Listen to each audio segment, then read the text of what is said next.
গায়ে হলুদ গায়ে মরিচ যাহা কিছু করবে ইটিসি এটসেট্রা সব কিছু হারাম হারাম হারাম। আর এই হারামের ঘরে ফোলা হবে তেরা দেখা ফোলাইয়া হুজুরটা তাবিজ দেন, ফোলা কথা হবে না, ফোলা কাম দেয়, ফোলা ওই হইছে সেই হইছে, ফোলায় নিয়া বাপেরে মায়েরে কই হইছে বৃদ্ধাশ্রমে থেকে। এইটাই স্বাভাবিক।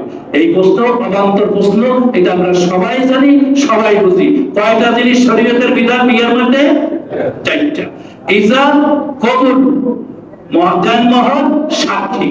এই চারটা জিনিস ছাড়া বাহিরে আমরা যা করতে আছি, মাইকের হাইটা দেখাও তো দেখি, তোমার চুল একটু সুরা শোনাও তো, মানে ন্যাকসুরাতে শয়তানের দোকান।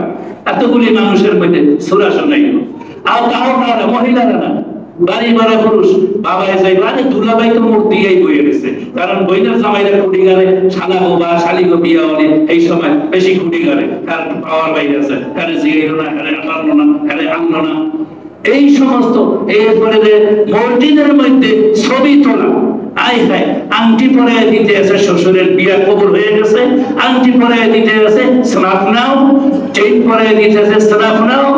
অথচ মসজিদের বাহিরেও এটা হারাম, ভিতরেও হারাম।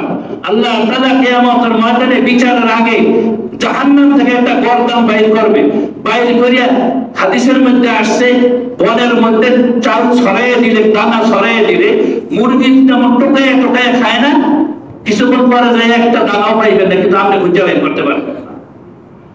কিয়ামতের ময়দানে কোটি কোটি মানুষের মধ্যে গর্দানটা আইসা প্রথমে নিবে অহংকারীদেরকে, দ্বিতীয়বার নিবে যারা মুসাউবিরুন, যারা এই যে ছবি তুলছে, ছবি অঙ্কন করছে, খালি খালি ছবি দিছে।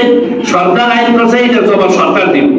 যেই যেই কারণে সরকারে আমাদেরকে ছবি তুলতে বাধ্য করছে, আমরা বাধ্য হইয়া সরকারের আইন মানতেছি, এটার জবাব কে দিবে? সরকার দিবে। এটার জন্য আমাদের কোনো প্রশ্ন নাই।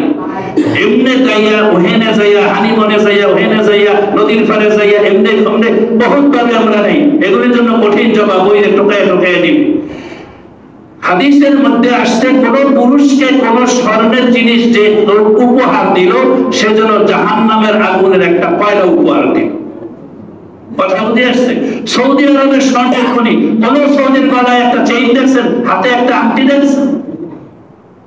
আল্লাহ আমাদের বোঝার তৌফিক দান করে, আমল করার তৌফিক দান করে।